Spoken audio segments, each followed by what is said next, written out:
in a land synonymous with ancient mysteries and timeless wonder, where the treasures of antiquity reveal glimpses of a glorious past. It is here, at the crossroads of biblical history and an extraordinary civilization, that one story still captivates the human imagination as perhaps no other ever told. It is the story and the mystery of the Exodus. The Exodus story is very important for a number of reasons. It's a story of liberation from bondage. It's a story of victory over oppressors. It's a story of how one individual can make a tremendous difference. I think it's right at the roots of our ethical system, if not our religious system. The Exodus in Jewish tradition, it's that which defines Israel as a people. God brought them out, made them his own, entered into a covenant relationship with them on Mount Sinai.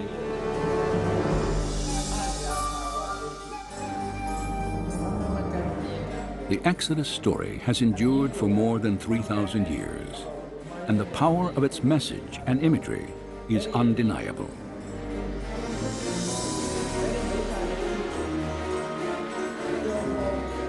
Yet, despite the religious and cultural significance of the Old Testament narrative, doubts about its authenticity have long existed.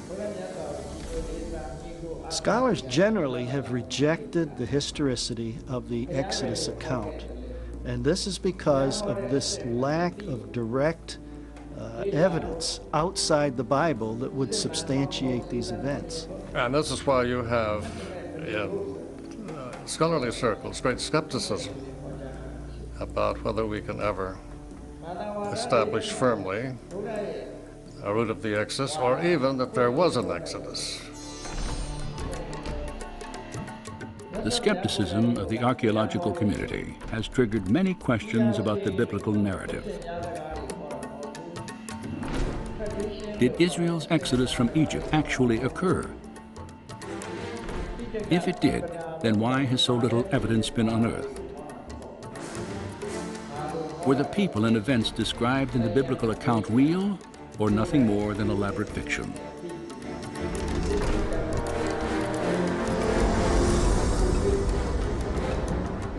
During the next hour, we will travel from the Nile Delta to the depths of the Red Sea to investigate these questions in the light of new evidence and discovery.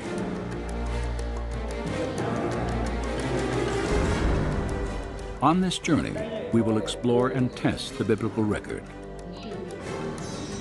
For if there's any historical truth to accounts of the Exodus, then some evidence of Moses and the children of Israel should still exist, even if it lies buried under water and sand.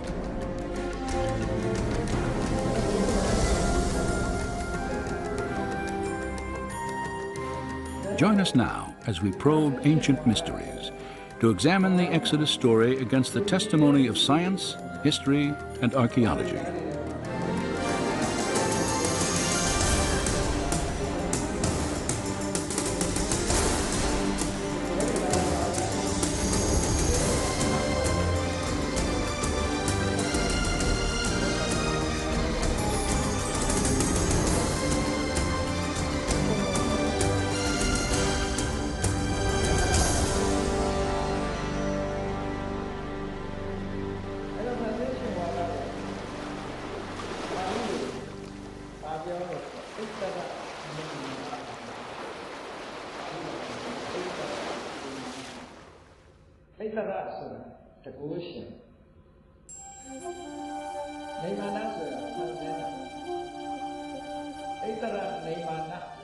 Then Pharaoh spoke to Joseph, saying, "The land of Egypt is before you.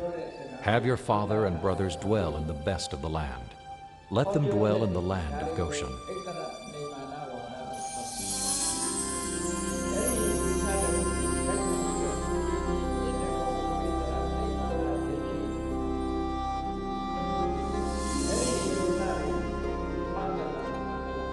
Any attempt to weigh the historical validity of the Exodus must begin here, in the Nile Delta, the biblical land of Goshen. For according to the scriptures, This is where Israel first settled in Egypt.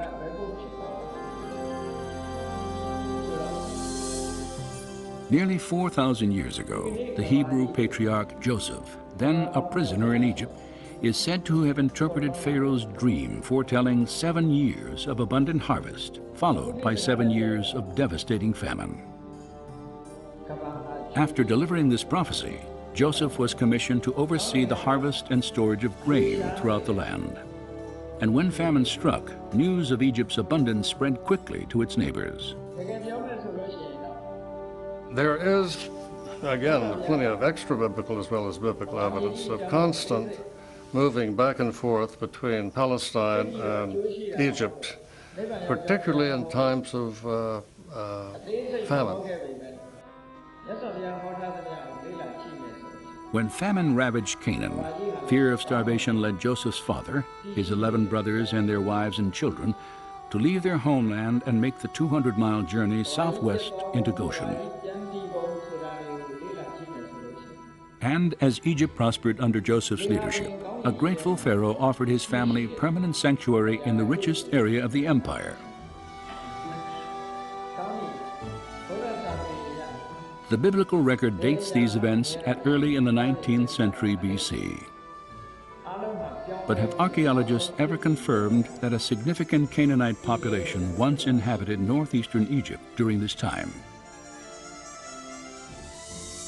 Over the past 4 decades, extensive investigation has established the presence of ancient Israel in the Nile Delta. In 1966, just outside the small town of Cantir, an Austrian research team headed by Dr. Manfred Bietek made the first of a remarkable series of discoveries. Ruins at an excavation site called Tel El Daba are remains of what is now believed to be the earliest Israelite settlement in Egypt. Studies of pottery fragments and construction techniques have verified that primitive mud walls here were once part of an unfortified village built by Canaanite farmers in the middle of the 19th century BC. Manfred Bietek's work has provided us with the only tangible evidence for the presence of Israelites in Egypt. The earliest Asiatic occupation at Tel El Daba is in Area F, Stratum D2. And this is a very interesting level because the people living there were pastoralists, living a very simple lifestyle. They had very small structures that they lived in, evidence for keeping animals in pens and so on. This dates to the time of Jacob, of Joseph. It's at the right place. It's an Asiatic culture. Obviously, these people were not local Egyptians. They had migrated into this area from the land of Canaan. And so this could very well be evidence for the Israelites in Egypt.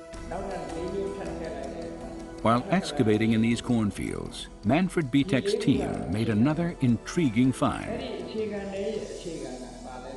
In a plot of land, later identified as Area F, they uncovered the ruins of a village.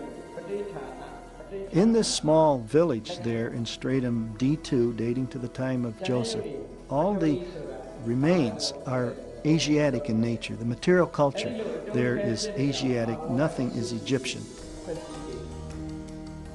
A map of the excavation site confirms its distinctly Israelite origins. And there was one house in particular which was larger than the other houses. And it was laid out in kind of a horseshoe fashion around a central courtyard. And then around this rather large structure were smaller structures. And this perhaps may be the very first house built using this design. Archaeologists immediately recognized that the design of this horseshoe-shaped dwelling was identical to structures built in Israel centuries later. It was a prototype of Hebrew architecture constructed near the time Joseph was believed to have lived in Egypt.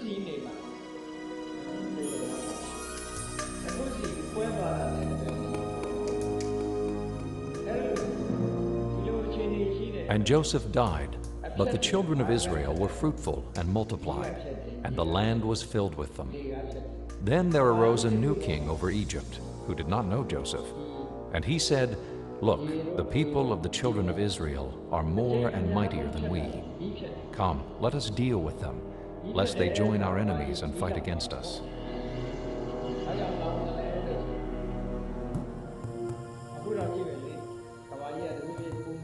The scriptures tell us that following Joseph's death, Pharaoh drove the Israelite population into slavery. Several archaeological discoveries have also confirmed this aspect of the biblical account.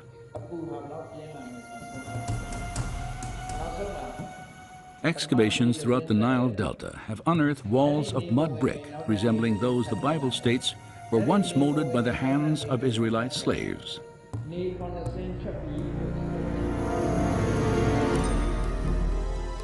This practice was vividly illustrated in an 18th dynasty tomb painting depicting foreign slaves making bricks from mud and straw. An inscription on the mural echoes the slave master's dreaded warning. "The rod is in my hand. Be not idle."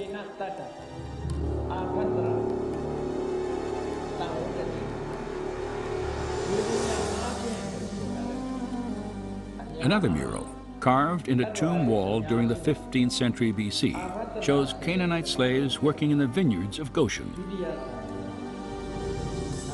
And fragments of the Brooklyn Papyrus, dating back more than 3,700 years, report the transfer of domestic slaves from one Egyptian owner to another. Each slave was listed by name. More than half the names noted were characteristically Hebrew.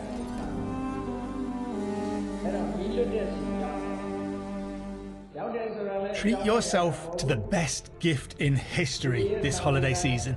Enjoy unlimited access to award-winning podcasts and thousands of hours of original history documentaries released weekly exclusively on History Hit. There are topics for all history lovers, from Pompeii to D-Day.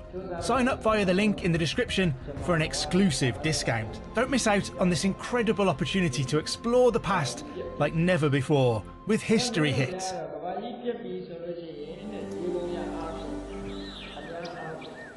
There is now little doubt that a significant Israelite population lived in Egypt for several hundred years after the time of Joseph. Yet if biblical accounts of the Exodus are historically viable, then there should also be evidence of Israel's arrival in Canaan, the Promised Land, sometime between the 14th and 12th centuries BC. Such evidence does exist.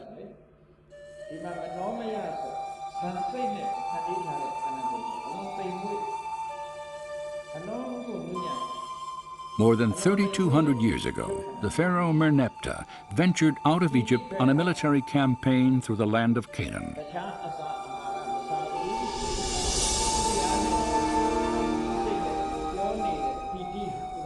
Later, in a poem proclaiming his victories, he boasted that Israel is laid waste. This inscription dates from about 1210 BC and establishes that the Israelites had arrived and settled in Canaan well before Merneptah's conquest at the end of the 13th century.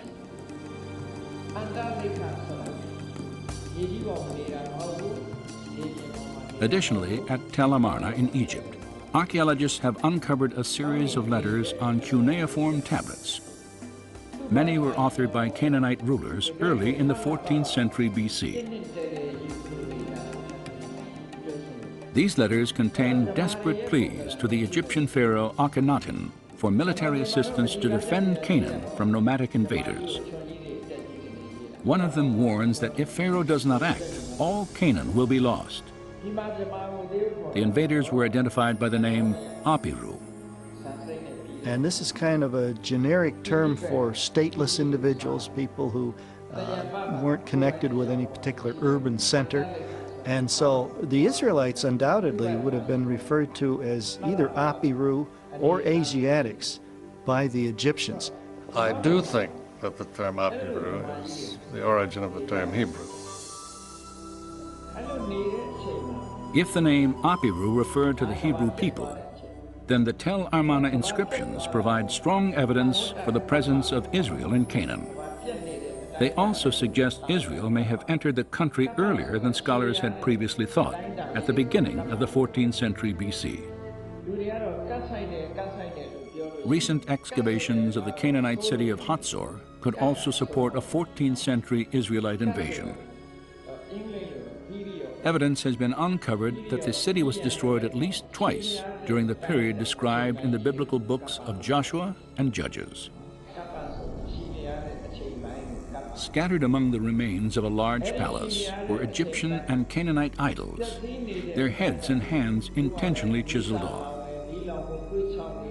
Archaeologist Amnon Ben-Tor has concluded by process of elimination that the invading Israelites must have ravaged Hatzor, for neither the Egyptians nor the indigenous Canaanites would have purposely destroyed their own gods.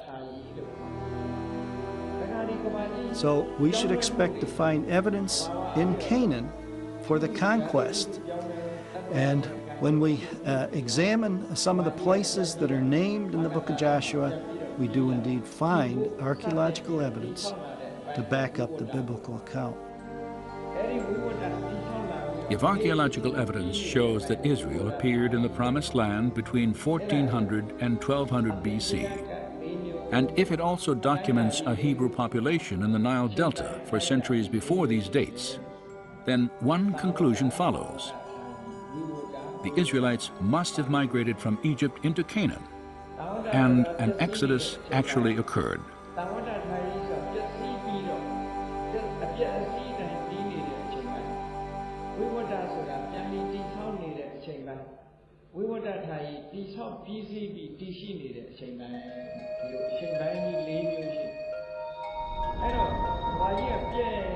When you have brought the people out of Egypt, you will worship God on this mountain.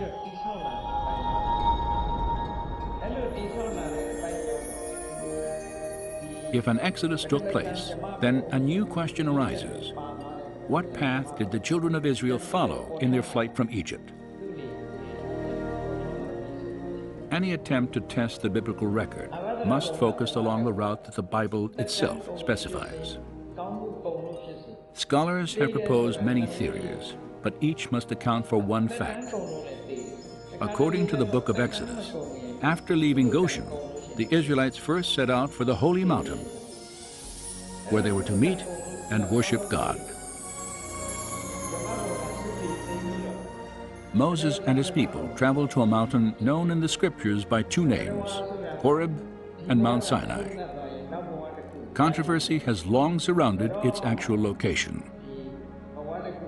If you read the literature on the identification of Mount Sinai, you'll probably find 15 or 20 mountains which have been named by scholars, with scholarly arguments as to why this rather than that is Mount Sinai. It's chaos of critical conflict. Of the many sites proposed for the mountain, the most well-known stands in the southern tip of the Sinai Peninsula.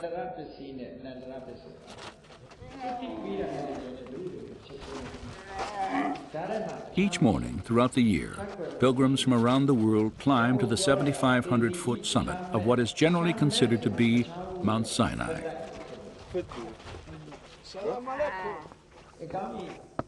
Few who walk these well-worn steps realize exactly how this mountain was first identified as the place where the Israelites encountered God.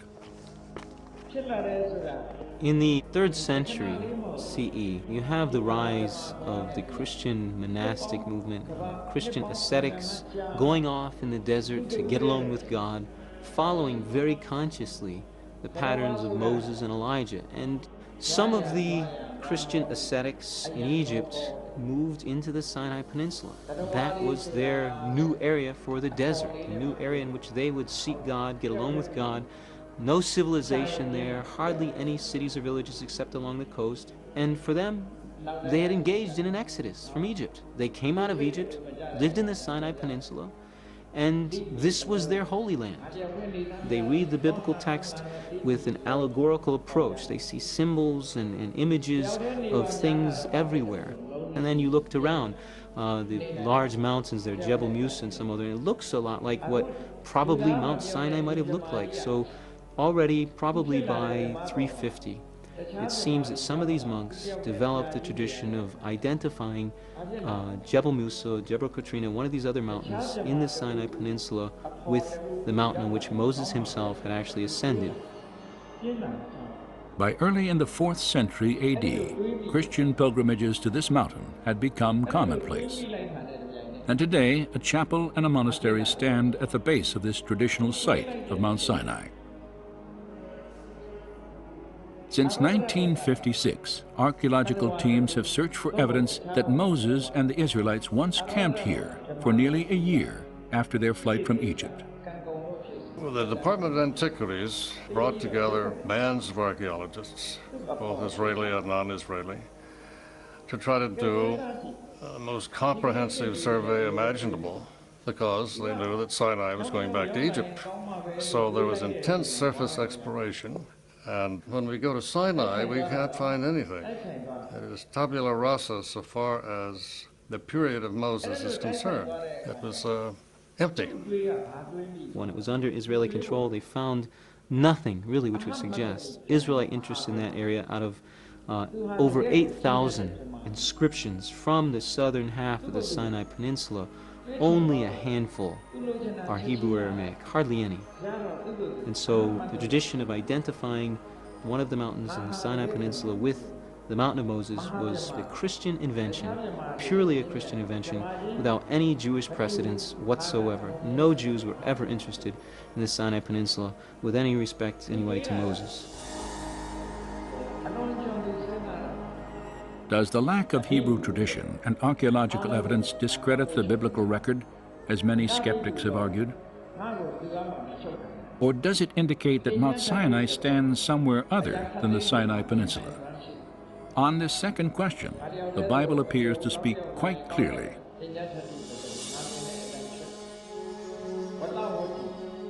Now it came about in those days that Moses went out to his brethren and looked on their hard labors. And he saw an Egyptian beating a Hebrew. And when he saw there was no one around, he struck down the Egyptian and hid him in the sand. When Pharaoh heard of this matter, he tried to kill Moses.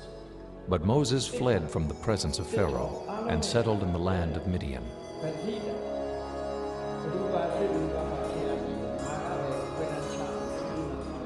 The scriptures indicate that 40 years before the Exodus, Moses fled from Pharaoh by traveling east to Midian, an ancient territory located entirely in what is now Saudi Arabia. If Moses were fleeing from incarceration in Egypt for murdering an Egyptian, then this would be an ideal place to find refuge. It is outside of the control and influence of Egypt. Moses' decision to hide in Midian may have been influenced by the presence of the Egyptian military in the Sinai Peninsula.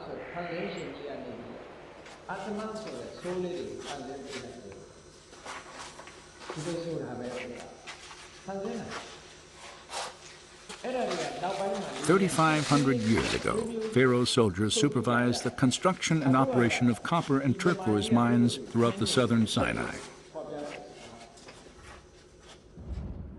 Inscriptions on their walls and the surrounding ruins of ancient temples still provide graphic evidence of Egypt's presence here during the years of Moses' exile.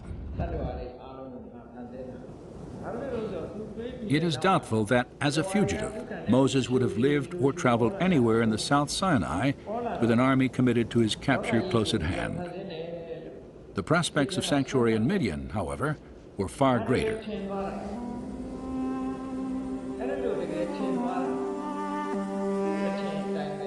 Separated by the Red Sea from the Egyptian army in the Sinai Peninsula, Moses married a Midianite woman, tended the flocks of his father-in-law Jethro, and lived in obscurity for 40 years, until the day he wandered to the base of Mount Sinai.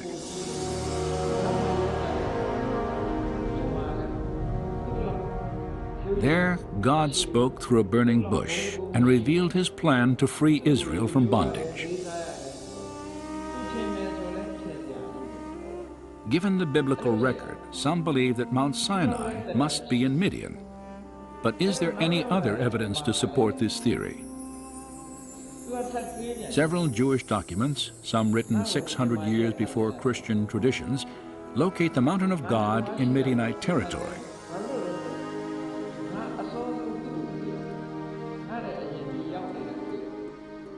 In 250 BC, a council of 70 scholars translated the Hebrew Bible into Greek for the first time. Their translation of the Exodus account presupposed that Mount Sinai stood in the Arabian Peninsula. 3 centuries later, the Jewish philosopher Philo placed the mountain east of the Sinai Peninsula and south of Palestine. At the same time, the Apostle Paul, who was educated under the Rabbi Gamaliel, also located Mount Sinai in Arabia. So Paul and Philo, when they use the word Arabia, they're not thinking of the Sinai Peninsula. Once again, I think that point needs to be emphasized very clearly. The terminology, Arabia, in the first century, Greek geographers usually have in mind the Arabian Peninsula. That's how that term is used. Perhaps the most specific description of Mount Sinai's location can be traced to the first-century historian Josephus, who wrote, "It was the highest of mountains, near the city of Madian." Shortly after this account, Madian was identified in the Arabian Peninsula by the Greek geographer Ptolemy. And 1900 years later, archaeologists excavated this city that, according to ancient records, had once stood near Mount Sinai. The ruins of Madian lie just outside the modern-day town of Al-Bad, near Saudi Arabia's northwest coast. Josephus and other texts seem to be fairly clear in Jewish tradition in locating Mount Sinai somewhere in the region around the city of Madian. So the notion that Mount Sinai is not in the Sinai Peninsula is something that many scholars have argued for years. And the notion that Sinai should be placed in northwest Arabia specifically, I would say probably in continental scholarship, in other words, German and French scholars, it might even be safe to say it's the dominant idea. I think there's an increasing opinion that Mount Sinai is to be found in northwestern Arabia. If there is historical evidence to support the location of Mount Sinai in Arabia, is there any specific mountain in this region that fits the biblical description?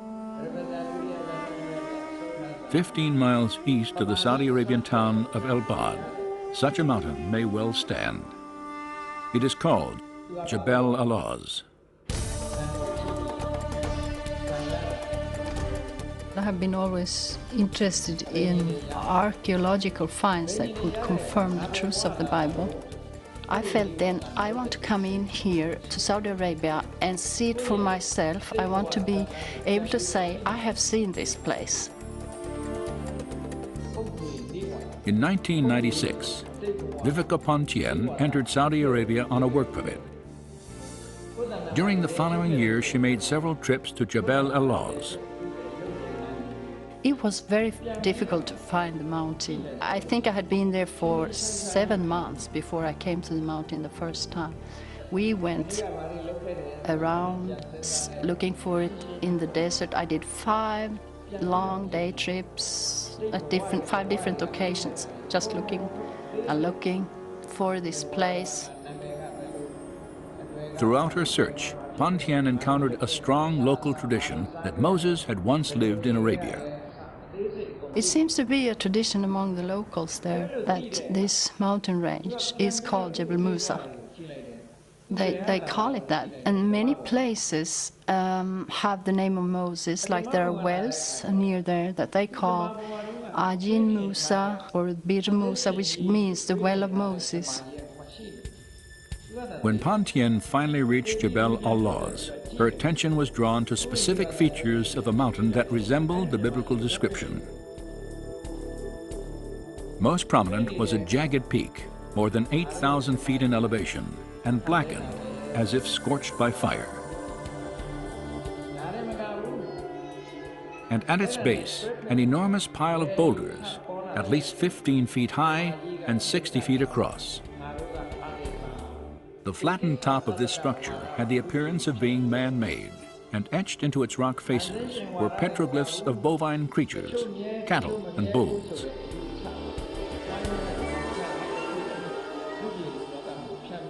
The distinctive horns in some of the inscriptions resemble those found on pictures of sacred Egyptian Apis bulls.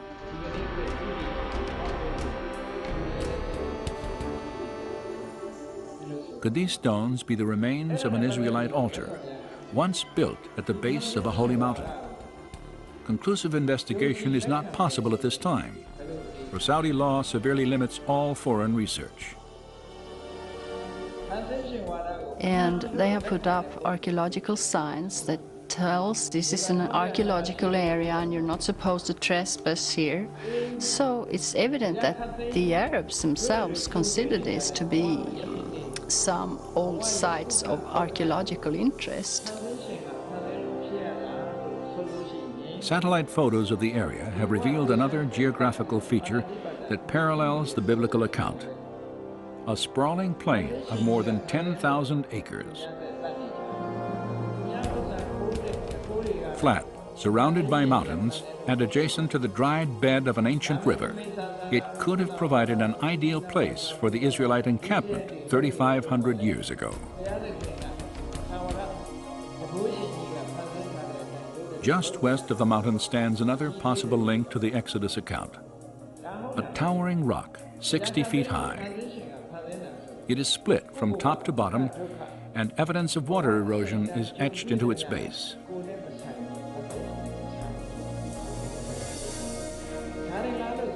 Many features of Jebel al-Lawz reflect the biblical account of Mount Sinai, and as the highest mountain in northwest Arabia, it matches ancient Jewish historical records.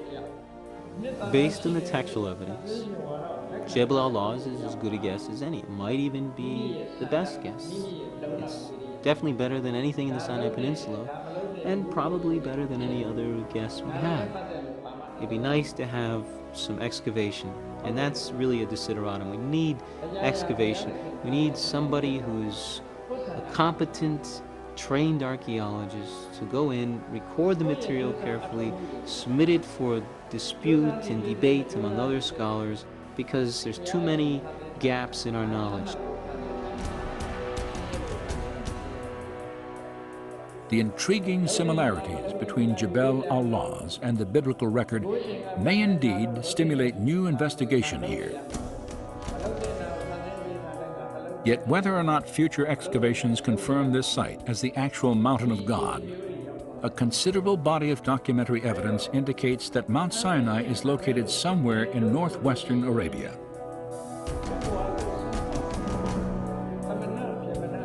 As a result, we have 2 points by which to plot the first stage of Israel's exodus.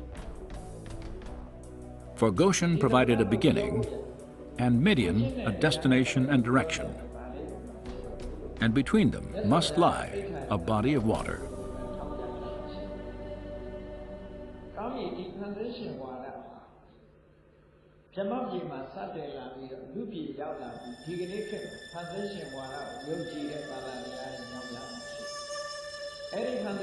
As for you, lift up your staff and stretch out your hand over the sea and divide it, and go through the midst of the sea on dry land.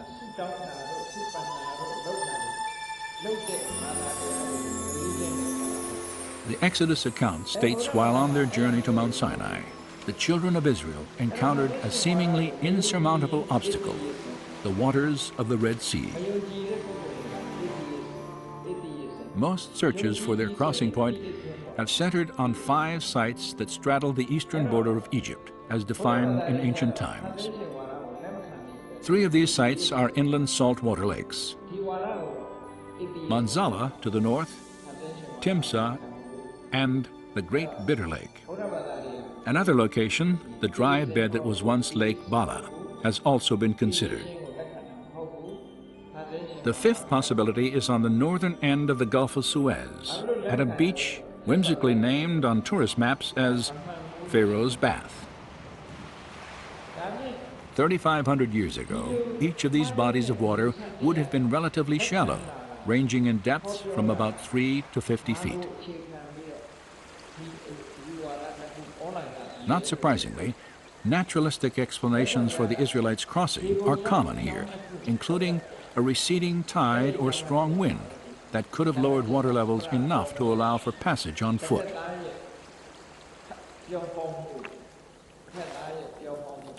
However, no direct evidence has ever emerged at any of these traditional sites to confirm the Exodus narrative.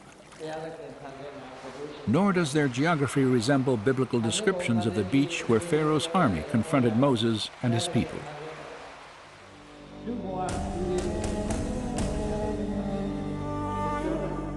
For Pharaoh will say of the sons of Israel, "They are wandering aimlessly in the land. The wilderness has shut them in."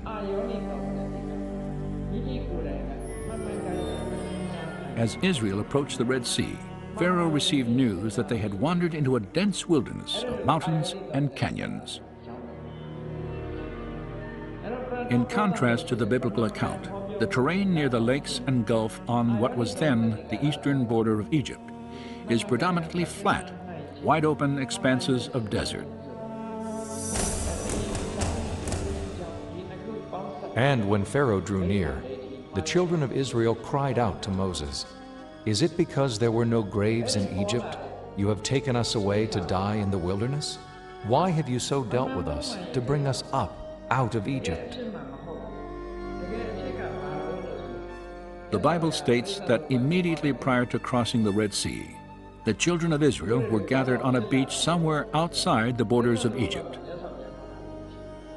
In fact, the specific phrase, "out of Egypt," is used in relation to their place of encampment several times in the book of Exodus, creating an obvious contradiction between the scriptures and familiar interpretations of the story. For if traveling west to east, the Hebrews were trapped on the shore at any of the traditional crossing sites, they would still have been clearly within the borders of Egypt when God parted the waters.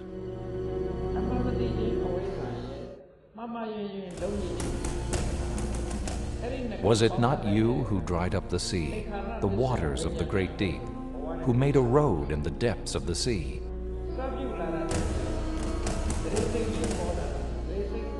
Popular theories that claim the Israelites walked through a shallow lake or marsh of reeds also contradict descriptions in the biblical record.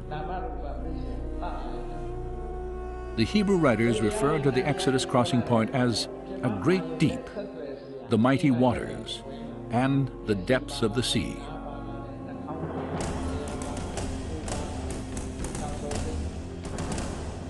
And the Egyptians pursued and went after them into the midst of the sea. Then the waters returned and covered the chariots, the horsemen, and all the army of Pharaoh. Not even one of them remained. In the first century, the historian Josephus numbered the Egyptian army at 250,000 men. Skeptics have long questioned how every soldier and horse in an army of that magnitude would have drowned in a shallow lake they could have easily traveled around.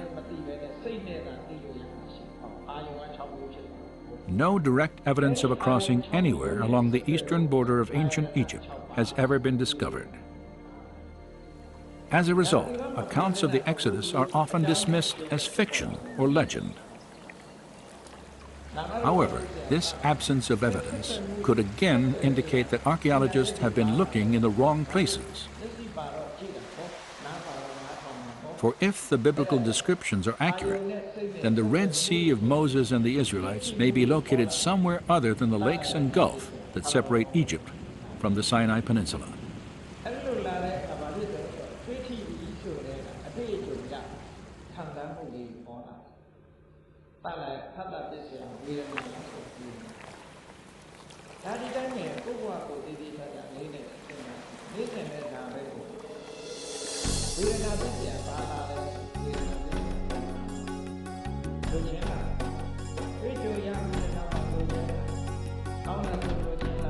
Well, I'm a scientist, so I try to analyze things and I try to go to the bottom with different issues. And the goal for this trip is to look at the Bible text as a book of history, a book of historical events, and that they describe something that really has happened.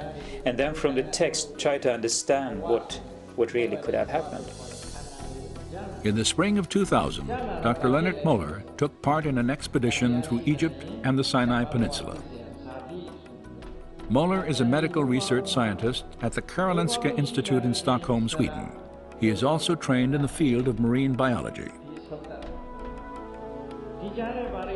His skills in analytical research, coupled with a deep interest in biblical archaeology, had drawn him to the Middle East on many occasions. Now, as a member of an international team organized by Discovery Media Productions, he had come to the Gulf of Aqaba to renew his search for evidence of the Israelites' Exodus journey.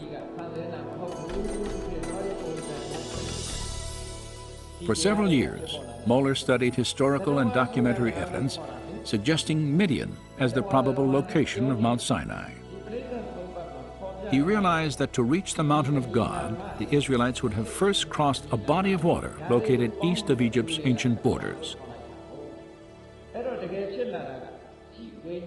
The land of Midian is always on the east coast of the Gulf of Aqaba, and the mountain was in the land of Midian. There Moses saw the burning bush, etc. So if the mountain is on the east coast of the Gulf of Aqaba, and if the land of Midian is there, and if all these events took place there, they have to cross some water to get there. And therefore, the Gulf of Aqaba is of great interest. As the right arm of the Red Sea, the Gulf of Aqaba separates the Sinai and Arabian peninsulas. Moller recognized several specific connections between the Gulf and biblical accounts of the Exodus. A prime example is found in the book of 1 Kings.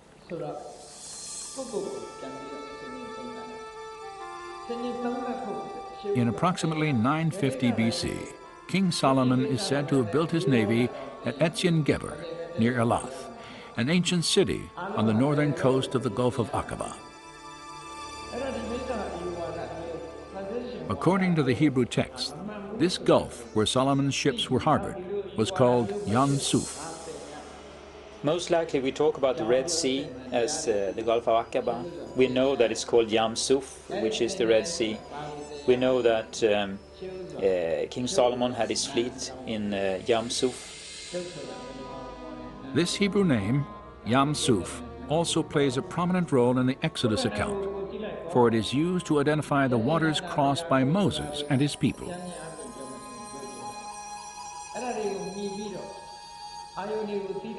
The geography of the Gulf of Aqaba also resembles biblical descriptions of the Yam Suf God once parted for Israel. Aqaba is extremely deep, plunging more than a mile in some spots. It is adjacent to a dense wilderness of rugged mountains. And it is located clearly outside the borders of Egypt, as recognized during the time of Moses. These similarities to the scriptures have led Leonard Moller and others to theorize that the Gulf of Aqaba is the Red Sea of the Exodus story. And if they are correct, then two distinct possibilities for a crossing point exist. The first is located on the bottom of the Sinai Peninsula, at the Straits of Tiran. This channel, 5 miles across, is one of the most popular recreation areas on Earth, as spectacular reefs and marine life attract divers from throughout the world. But the topography of the seafloor here would have made an Israelite crossing highly unlikely. For less than a mile offshore, a subterranean canyon plunges nearly 1,000 feet at a grade so steep, passage on foot across jagged coral beds would have been virtually impossible, even if the waters were miraculously removed.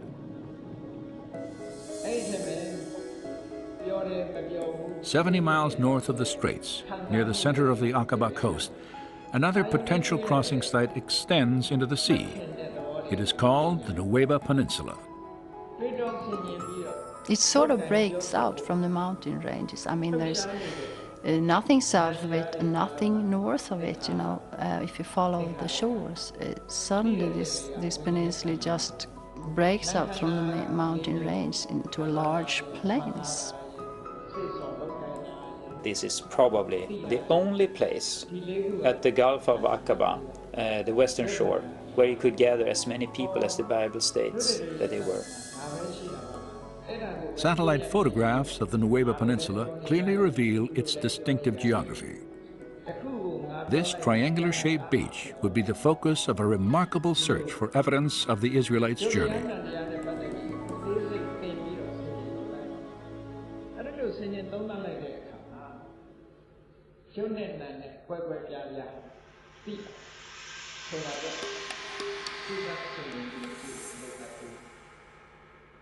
When Pharaoh let the people go, God did not lead them on the road through the Philistine country. For he said, if they face war, they might change their minds and return to Egypt. So God led the people around by the desert road toward the Red Sea.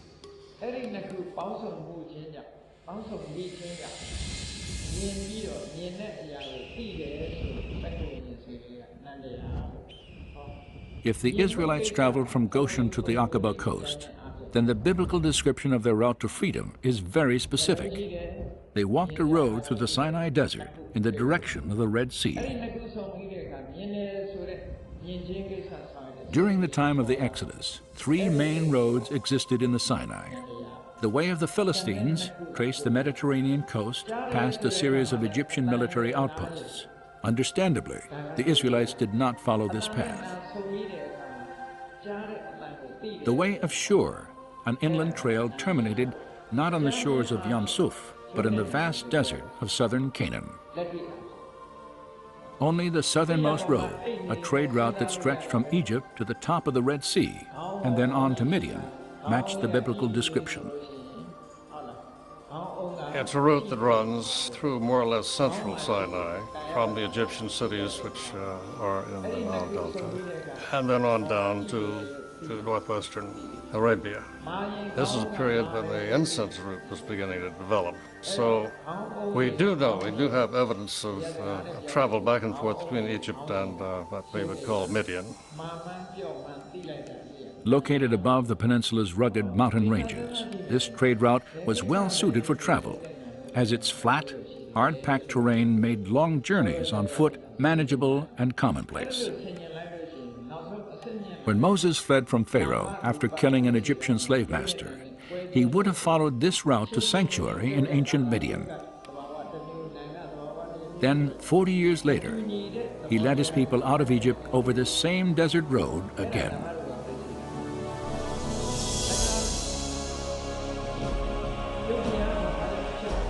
And the Lord was going before them in a pillar of cloud by day to lead them, and in a pillar of fire by night to give them light, that they might travel by day and night. The Swedish Bible says clearly that they were traveling both day and night, and at night they had this pillar of fire leading them and enlightening them, and at day it was this cloud that I guess also overshadowed them because of the heat of the day, so they could travel both day and night. By walking through the desert during the cooler hours of the early morning and night, the Israelites could have crossed the Sinai in approximately 3 weeks, the time allowed by the biblical record. The scriptures imply they had a significant head start on the Egyptian army, for many days passed before Pharaoh decided to bring Israel back into captivity. Then, while his army prepared to give chase, he received a surprising report of Moses' path through the wilderness.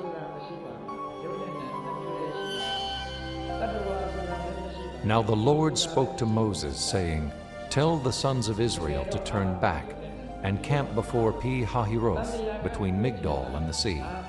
For Pharaoh will say, they are wandering aimlessly in the land."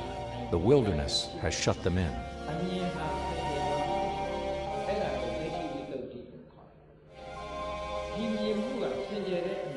And it says in the scripture that they turned. And that could be interpreted in different ways, but our understanding is that they turned southwards, and Pharaoh then was so certain about that they were trapped within the peninsula. This satellite photograph defines the Israelites' unexpected change of course.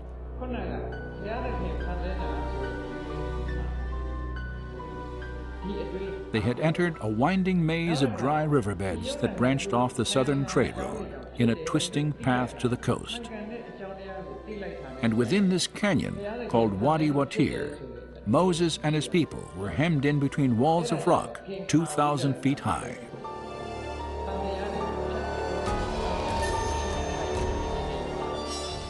Once you're into this wadi, you can't turn either left or right. You have to go, just follow it all the way.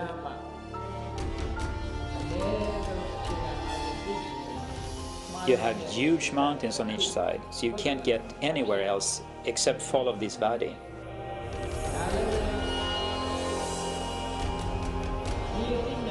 You can see the mountains are high and they're coming closer and closer, and the road is going, you know, how do you say, back and forth between those mountains.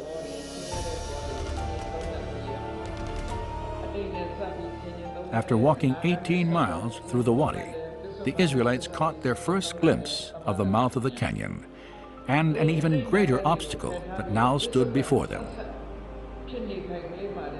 Suddenly, as you get through, after a long while, you know, this big plain just opens up, you know, into the Red Sea.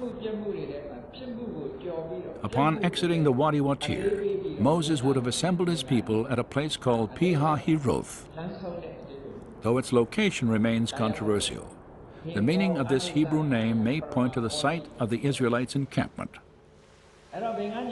For the word Pi-hahiroth translates mouth of the gorges, a perfect description of this beach formed by sand and rock washed through the canyon by seasonal rainfall.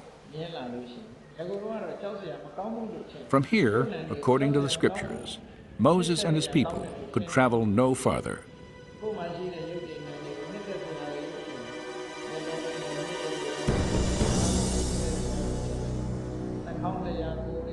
Then the Egyptians chased after them with all the horses and chariots of Pharaoh, his horsemen and his army.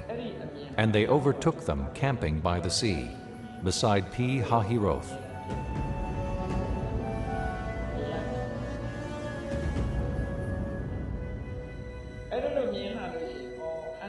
The historian Josephus provides another clue about the location of Pi-hahiroth, for his description of the Israelites' crisis matches the terrain surrounding Nuweiba Beach.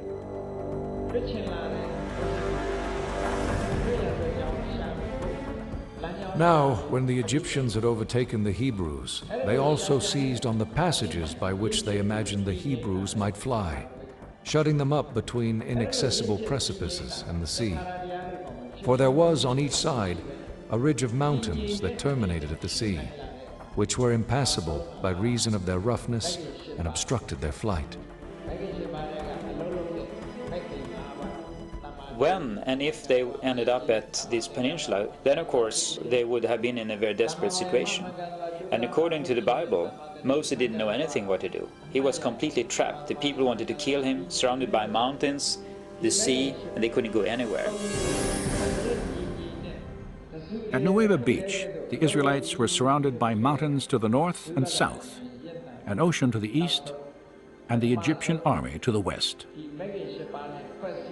Hopelessly trapped, it is not difficult to understand their anguished cry to Moses, "Why did you lead us out of Egypt to die?"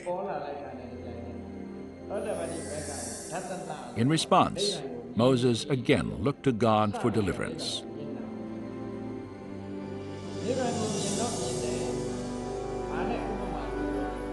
Then Moses stretched out his hand over the sea, and the Lord swept back the sea, and turned the sea into dry land, so the waters were divided.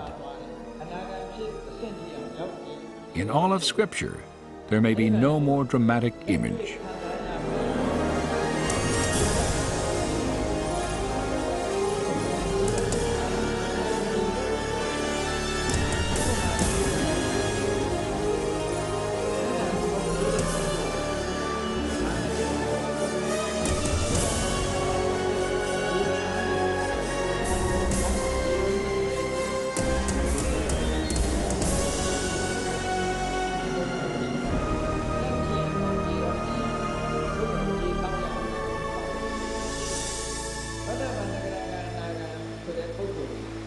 the biblical account of an ocean divided, Israel's passage to safety, and the destruction of Pharaoh's army defy naturalistic explanation.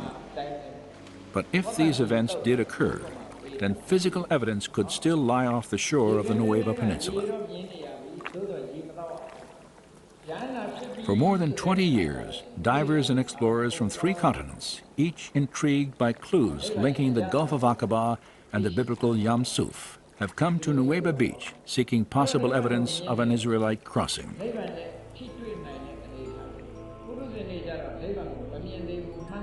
Their search focused on the 600 chariots the Bible says were destroyed in the Red Sea.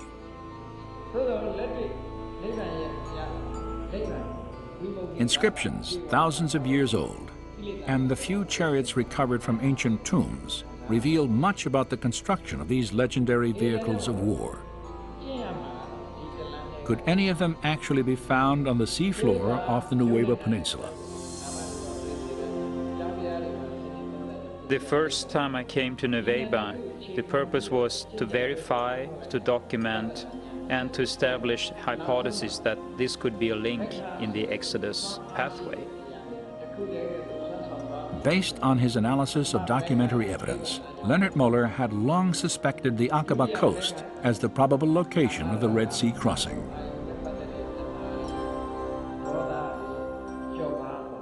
In 1997, he heard reports from other divers who claimed to have found unusual coral structures, some resembling the shapes of chariot wheels. Moller decided to investigate these claims for himself. The first time I was diving there, of course, we were then looking for possible artifacts. And I had seen on some pictures what we could look for. I was skeptical and excited, because if this is the place for the crossing, then of course that's a big thing. So I was excited about that. But I was also skeptical because 3,500 years, that's a long time.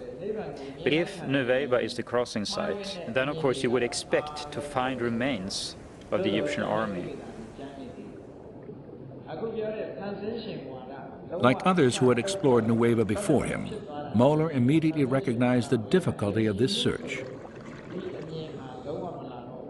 If we assume that a number of artifacts were spread out on the seabed, sooner or later corals would start to grow on them.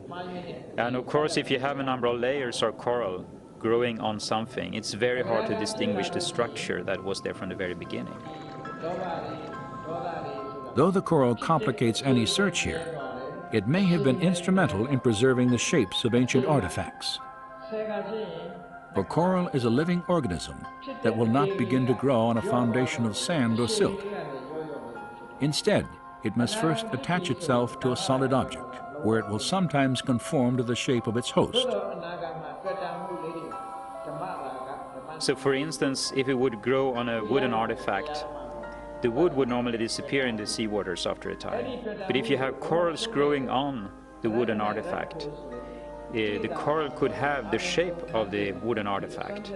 And then the corals would consume the wooden material over periods of time, but still keep the shape of the wooden artifacts. During the course of his explorations, Moller observed that the pattern of coral growth at Nuweiba differed from other parts of the Gulf.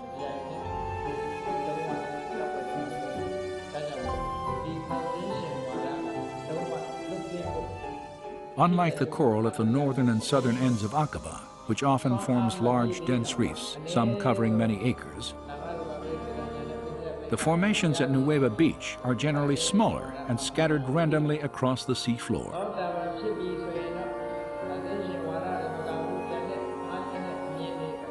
Divers familiar with the area have compared the distribution of coral here to a junkyard and the aftermath of a disaster. This description is fitting, and among the strange formations in these waters, many display features indicative of human engineering.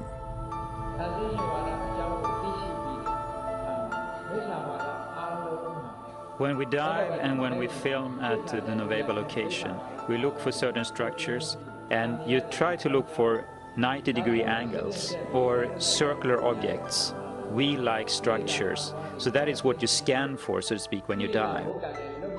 There are situations where you see something that looks like an axle, a hub, something that looks like a wheel, and you say to yourself, this is not a coral reef, this is a coral growth on an artifact.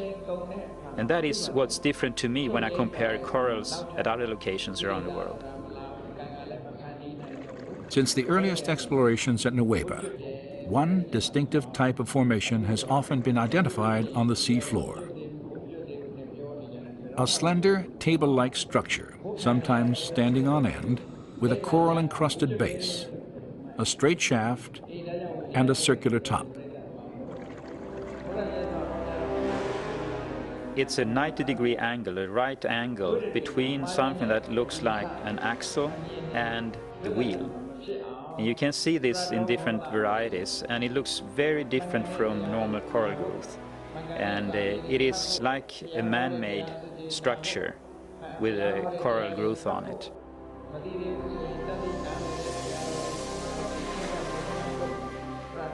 While most of the possible artifacts found off the coast of Nuweiba are covered with coral, one significant discovery was not.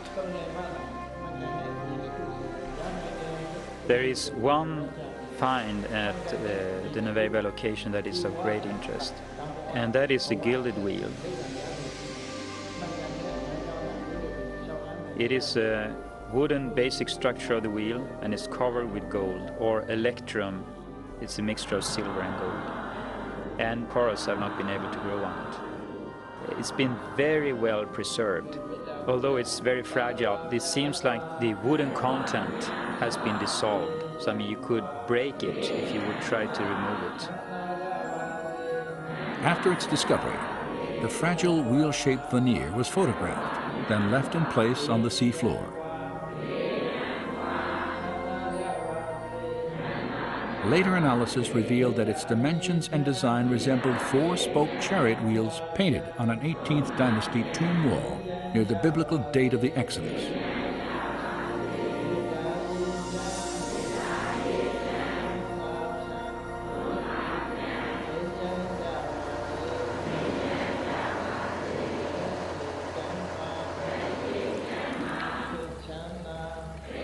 After reviewing photographic evidence and making several dives of his own, Moeller concluded that a more systematic investigation of the Nuweiba seafloor was warranted. He realized that the limited diving time afforded by scuba equipment would never allow an extensive search of the area. A higher level of technology was necessary, and in the spring of 2000, the Discovery Media team lowered a robotic camera into these waters for the first time.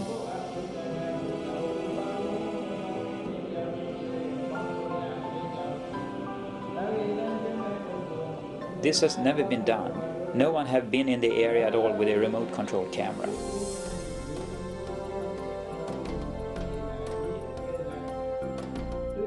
Controlled from the ship, the camera was maneuvered across the seafloor, transmitting video images for study and evaluation. We have been down to some 80-90 meters, so we can go deeper down that we can't do with ordinary diving, and we can be down as long as we like. As in his previous searches at Nuweiba, Moeller scrutinized the coral for specific shapes. We can see that because it's a 90-degree angle. You see the seabed here, there are some structures that are just a little bit above the surface of the seabed. They have a cross-like appearance, it's 90-degree angles, and there's a hole in the middle. So the hub would be here? Possibly a hub there, yeah. And the wheel would be a circle around. This would be the rim of the wheel here. Yeah. Okay. So this could be a spoke here, possibly? Yeah, possibly a spoke? Yeah. What would the diameter of that rim be? That's a good question, but we would expect it to be about 1 meter, about 3 feet wide. Okay. In diameter.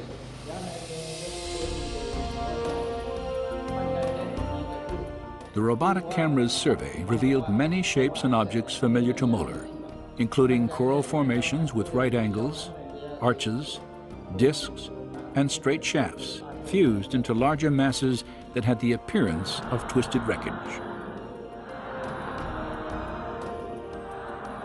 Now, when we have been able to go back and forth with the remote control camera, we can repeatedly see that these strange structures we are looking for are there.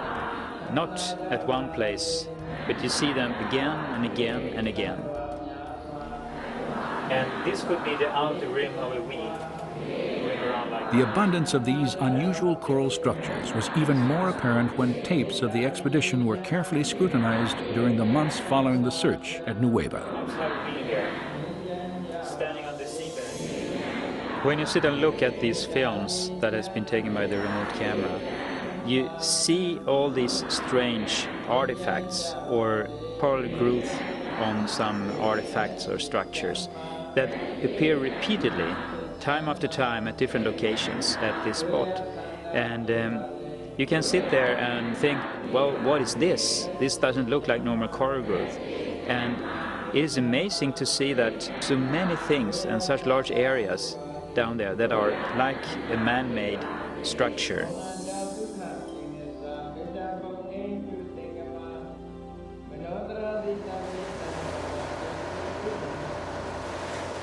While the robotic camera logged hours of video documentation, Viveka Pontien and other divers on a second research vessel used metal detectors to evaluate specific structures on the sea floor.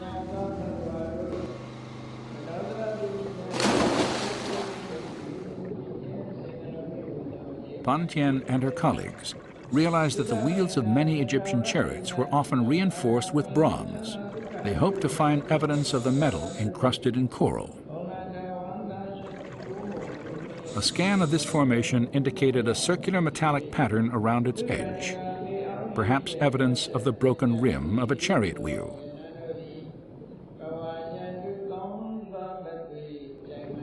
Other coral formations examined also contained fragments of metal.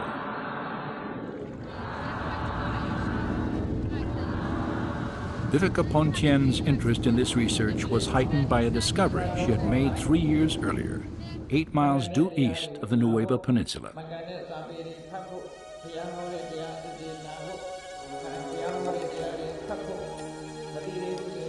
During her stay in Saudi Arabia, Pontien not only searched for Mount Sinai, she also made several dives in an attempt to document evidence of the Egyptian army on the Saudi side of the Gulf. And the Bible tells that Israel saw the Egyptians lying dead on the shore after they came across. So I figured there must be some stuff on the Saudi side. At one spot there is like a very shallow sort of land tongue going out in a straight angle towards Nueva. You could tell it by the shift of the color of the water. You could see how it was turquoise far out, you know. So I thought this would be interesting for exploration, so we did some dives near to that.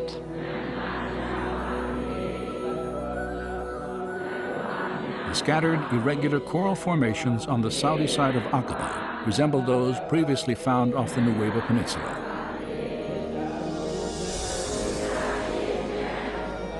In the midst of them, Pontien photographed this circular object attached to what appears to have been a broken axle or hub. This discovery was significant for 2 reasons. Pontien had documented the coral-encrusted form of a wheel with dimensions similar to ancient Egyptian artifacts directly across from the proposed Nueva crossing site. Her find also provided independent confirmation of earlier evidence establishing wheel-like formations on both coasts of the Red Sea in accordance with descriptions in the biblical record. And the Lord looked down on the Egyptian army, and he made the wheels of their chariots come off.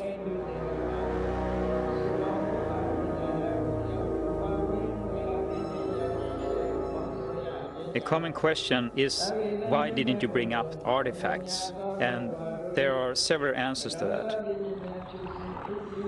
The best thing to do when you find something is just to keep it in position. Document it, but keep it in position. It's very easy to destroy anything.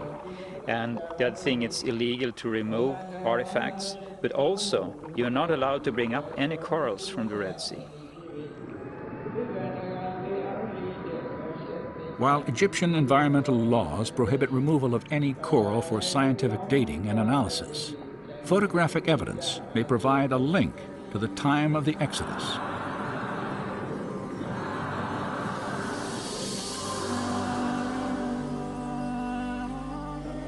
Scholars have recognized that the design of the chariot wheel can be used to identify specific periods in Egyptian history. In the waters of Aqaba, it appears that remnants of 4- and 6-spoke wheels have been discovered. These designs were used simultaneously only during Egypt's 18th dynasty and no later than about 1400 BC, a time frame that coincides closely to the biblical date of the Exodus.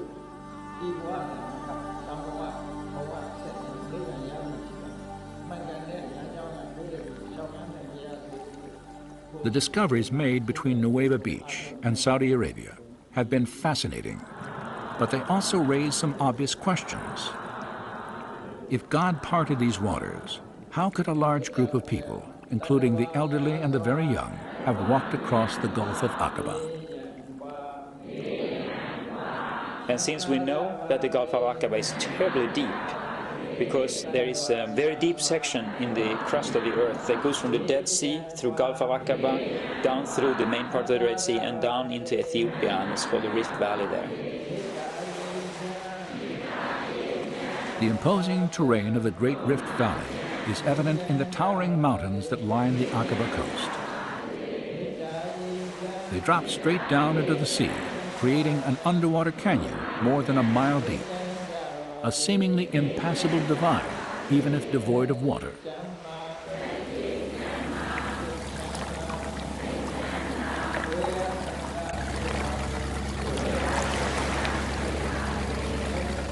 While surveying the subsurface topography of the Nuweiba crossing site, evidence was uncovered that could help explain how Israel walked from one coast to the other.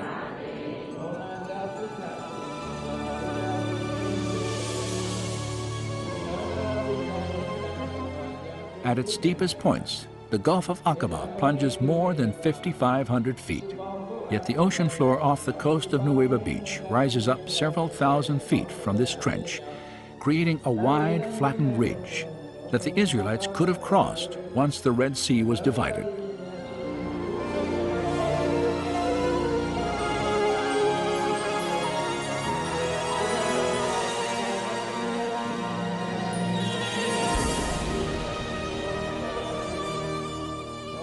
Simulated to scale in this computer animation, the view of the Gulf south of the Nuweiba Peninsula is striking.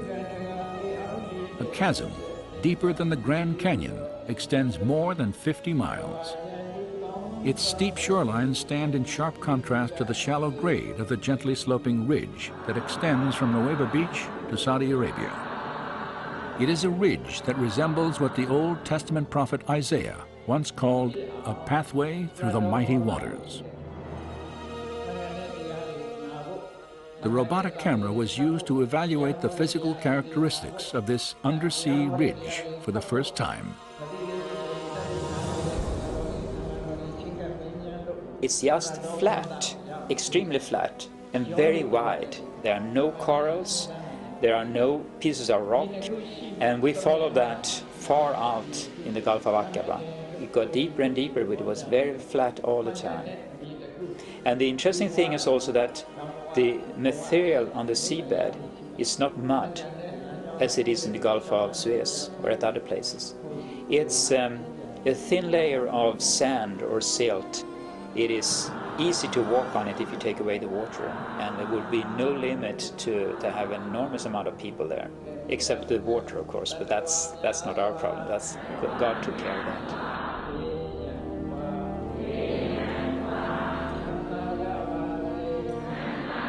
Thus says the Lord, who makes a way through the sea and a path through the mighty waters. Come and see the works of God. He turned the sea into dry land, and they passed through on foot.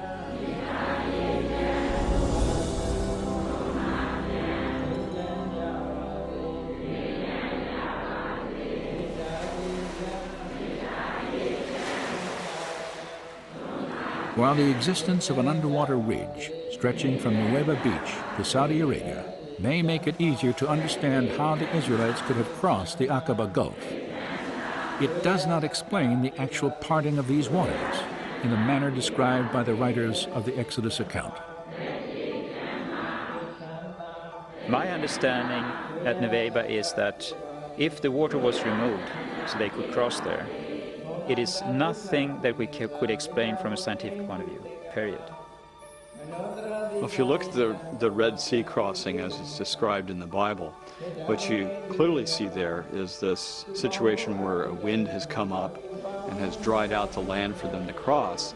But then there's this element where the waters have formed a wall to the left and the right of the Israelites as they pass through. And they say that 2 or 3 times, so it's quite clear in their memory that the waters were like a wall.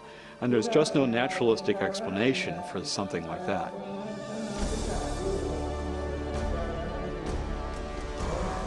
For those who accept the idea that God could have divided the Red Sea by performing a miracle, the lack of naturalistic explanation poses no difficulty. Scholars, however, have generally assumed that miracles are impossible because they violate the laws of nature.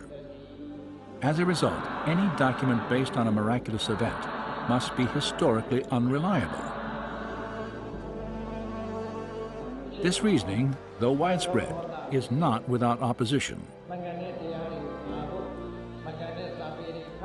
Some scholars, including the late Oxford philosopher and writer C.S. Lewis, have noted that accounts of biblical miracles display features of genuine historical literature. Lewis, in particular, argued that miracles, properly understood, never violate natural law. It is inaccurate to define a miracle as something that breaks the laws of nature. It doesn't. Laws of nature tell what will happen, provided there's no interference. A miracle is an interference with nature by a supernatural power. Miraculous elements in a biblical narrative do not, therefore, preclude its historicity.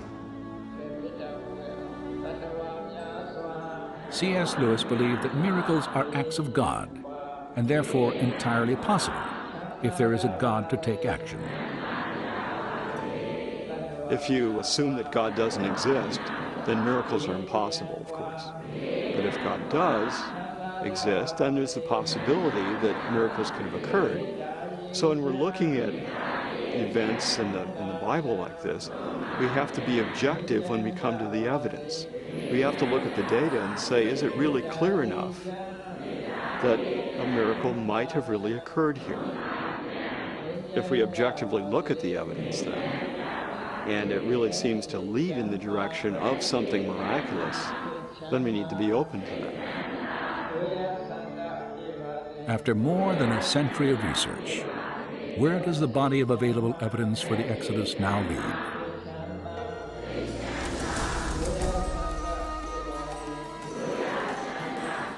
Many archaeologists have attempted to trace the path of Israel's journey to Mount Sinai. The routes they have most frequently proposed have yielded little or nothing in the way of actual confirmation.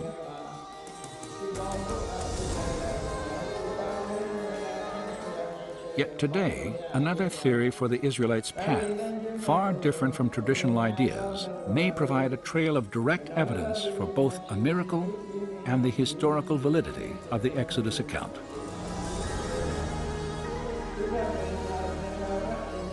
Beginning in northeastern Egypt, Egyptian records and archaeological excavations document the presence of a Hebrew slave population several centuries prior to the probable time of the Exodus.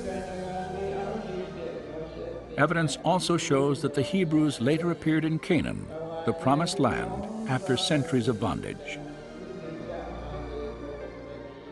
Historical documents and possibly archaeological evidence locate the Mountain of God in northwest Arabia, the site of biblical Midian.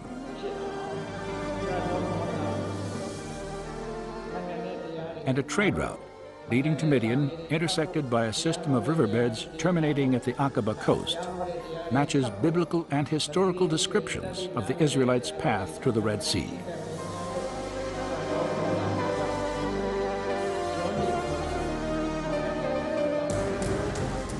There, in the waters off Nuweiba Beach, structures resembling 18th dynasty chariot wheels lie embedded in coral on an elevated ridge that connects the Sinai and Arabian peninsulas. So then you have a lot of things that you can put together to build a picture, like a puzzle. And we find artifacts, and we find geography, locations, and surroundings, so to speak, around this that fits the text very well. Well, a good scientific theory explains a lot of evidence very simply and coherently. And there's a pattern that's coming out of this evidence that really suggests that the biblical record has a lot more historical content to it than what scholars have been willing to grant in the past. So the question no longer is, why don't we find any evidence for the Exodus? But instead, what do we do with this evidence that we now have that clearly seems to support the biblical record? The scriptures tell us that nearly 3,500 years ago, God parted the waters of the Red Sea and led the Israelites to freedom. Did it happen here? Did it happen at all? Is the biblical description factually accurate? As with any historical investigation, we may never know with absolute certainty. And so, perhaps belief in the Exodus will always require a measure of faith.